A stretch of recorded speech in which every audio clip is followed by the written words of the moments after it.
My next guest is going to be back in action. First card of the year, UFC Fight Night. She's going to be taking on Victoria Dudakova. It is Fatima Kline joining me here on the program. Fatima, how are you doing? I'm good. How are you? I'm doing awesome. I'm not going to be fighting at the beginning of the year. I'd get arrested if I decided to fight someone, but you must have been happy to get a fight booked. I know you probably wanted to fight a bit sooner than this, so tell me when you found out and how this all came together. Yeah, I was definitely hoping on fighting like end of this year. I'm honestly not mad about fighting early at next year. My sister is actually pregnant with twins and she'll be having them anytime this weekend. So it's actually kind of working out that I'll be able to be there for her and then kind of fight early next year.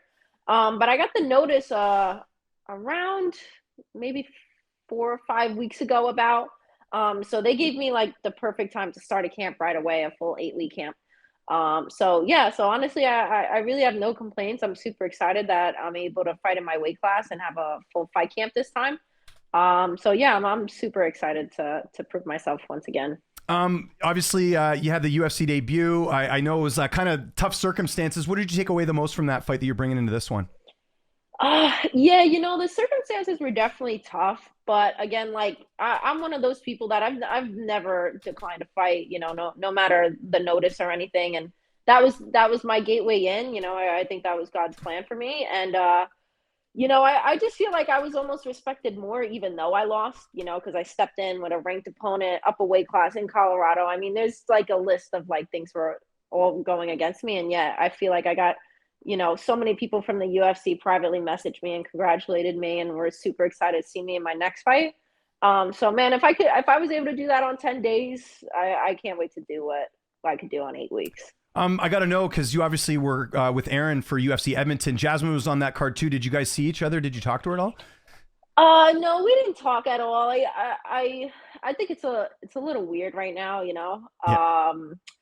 There were some things said in the fight that were really inappropriate by her cornerman. So I don't think it's a good idea to be in cross connections with her. Oh, But I didn't know this. I Okay. wish.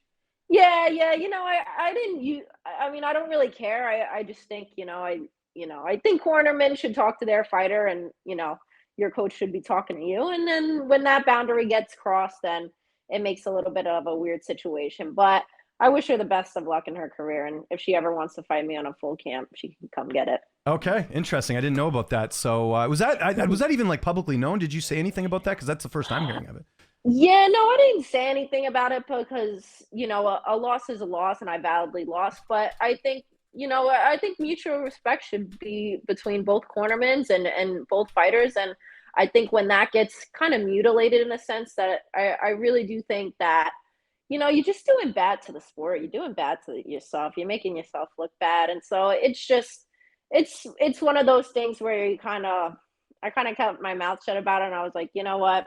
It's just, I'll brush it right off my shoulder. It didn't affect me at all. It was just more of those like, man, have some respect. I saved yourself a fight night. I've Yeah. had the same thing happen to me where somebody's pulled out the day before and they come and they fight me, and I beat them, and I was like, yo, like, thank you so much for stepping in, because I would have been without a fight if you didn't do this. So I think, I treat all my opponents with respect, whether I get it, in return or not. And when I don't, then that sucks for you. And I got to ask, is there anything you can reveal of what they said, or would you rather just leave it as is? Just figured I'd ask anyways. I'd kind of just leave it as it is. Okay, fair I enough. think it's just like vulgar language, Okay. and just things said that were real unnecessary. Okay, gotcha. Well, let's move on. You got this fight. This kind of, I'm sure this almost feels like the real fight, because you get the full camp, you get the proper weight class and all that, and a good opponent here. 8-1 record. What do you know about Victoria? How do you feel like you match up against her here? Oh man, I feel like this is a great matchup for me. Especially, I feel like this is like my real debut with the UFC. They gave me the time I needed. They put me back in my weight class. So I think she's a perfect like debut at a strawweight for me. She's coming off of a loss. I'm coming off of a loss. So there's a lot on the line for this. And she's tough. I've watched a lot of her fights. She's tough, very point style fighter. I feel like definitely tries to get in and get out, and she'll wrestle, she'll shoot some takedowns. So I'm excited to fight somebody as well-rounded as she is. Take me through camp a bit. I guess the only bad thing is you got to kind of train during the holidays. I'm sure you do that anyways, but you actually have a fight coming up, so it's a bit different. But obviously you're training with Aaron. Who else do you get to work with? Who's been some of the main training partners for you this camp? Yeah, definitely Erin has been helping me out a lot. I have this guy Christian that I've been working with a lot that he's been helping me out. Mariah and Elise Reed, who's another UFC Oh, of course. Yeah, I know 15er Elise. that's been, yeah, she's been helping me a lot out a lot too. It's hard, finding training partners throughout the holidays to train with. Everybody's, out celebrating the holidays. So I really appreciate the people that have kind of taken their time out to help me. Um, my coach Ray right now is doing so much to help me. My coach Frankie Roberts and my guy Benny has really been helping me out. So I just really appreciate all of them, especially during the holidays, not eating and training and everything. So Yeah, I was going to ask you about that. How do you navigate through the holidays? I want to know this. Making straw weight, and we just had Thanksgiving, American Thanksgiving, and you got obviously the holidays coming up as well. How do you go about that? Like when you got a fight coming up like this? yeah, I mean, I guess it's the you kind of have to ignore it in a sense, unfortunately. At Thanksgiving, I like everybody's eating and the whole buffet and everything, and I'm just sitting there with my meal prep, chicken, Yeah, broccoli, rice. the glass Um, containers in the corner and all that. I'm sure. Yeah. yeah, yeah, with my gallon sitting right on the table. But it's good. It's still nice to be able to spend time with my family and really get to enjoy my family throughout this time, even though I'm not able to eat. But it's been really good so far. I've been losing the weight fine. I've been able to kind of eat a little bit more here and there. So, but yeah, I mean, we'll see what happens during Christmas. My mom always makes a feast, so that might be a little bit harder than Thanksgiving. Just But put it in the I'll pull freezer. Put it through. in the freezer. That's what I do. Yeah, Like yeah. if you I can't eat think it at a she certain did a point, little bit. yeah, do that, and then you can Yeah, have it. I know it doesn't taste as good, but at least you still get to enjoy it after the fight. You should just yeah. bring it to the fight, let it thaw out, whatever. It's all good. So, I imagine. I mean, obviously, Aaron's going to be in your corner, right? Who else is going to be in the cage with you? Yeah, Aaron Blanchard will be in my corner. Augie Matias will be in my corner, and Frankie Roberts. There we go. And how's this fight playing out on January 11th? Obviously, you feel like you're going to win. Otherwise, why sign the contract? But how do you see it unfolding? Yeah, I've been really looking for a finish my past couple fights. I haven't been able to find it. I'm determined for my strawweight debut for the UFC to really find a finish, no matter where it is. I'm gonna be hunting it. I know she got tired her last fight, and man, my cardio's on another level right now. So I plan on drowning her in deep waters and finding a finish by the end. Recording this obviously at the end of 2024. Do you have any goals for next year? I know a lot of fighters want to be active. Are you someone that does do that writes things down and kind of look ahead? Or is there anything that comes to mind when I say that? I feel like I'm a big in the moment type of person, but if I was gonna say anything, I really hope on kind of biting into top 15 in the strawweight division. If not, then definitely top 10. Is there less pressure on you now for the fact that you had the loss? And again, not ideal circumstances. I mean, it was a tough debut, like just moving up a weight class, fighting a ranked flyweight. But I know for some fighters, when they get that first loss and they don't have that undefeated sort of moniker next to them, it's almost a bit easier. Did you feel that way, or does it still suck losing a fight? I feel like it, yeah, I feel like it was a funny feeling since I never really felt it before. Hmm. Honestly, although I lost my UFC debut, I'm not undefeated. I am undefeated as a strawweight, and I True. plan Yeah. on keeping it like that. Yeah. So that's the only thing that I kind of hold on to. That like, man, I might have lost to a flyweight, but it's going to be real hard for me to lose to a strawweight. So that's been my motivation to kind of keep my O next to the strawweight. Fair enough. And then at the top of your division, they announced a title fight taking place next month. It's going to be Weili Zhang, Tatiana Suarez. Who do you think wins that? That's a really interesting matchup. I'm sure if Tatiana's healthy, we're in for a really good fight. Yeah, I definitely think if Tatiana's healthy, that she could definitely give Weili a roast for her money. I guess the only thing is that I've known Tatiana's gotten kind of tired in her fights. So I'm wondering if Weili's able to drag her out into the championship rounds. How well is she going to do? Especially if she sells out on like a submission early on.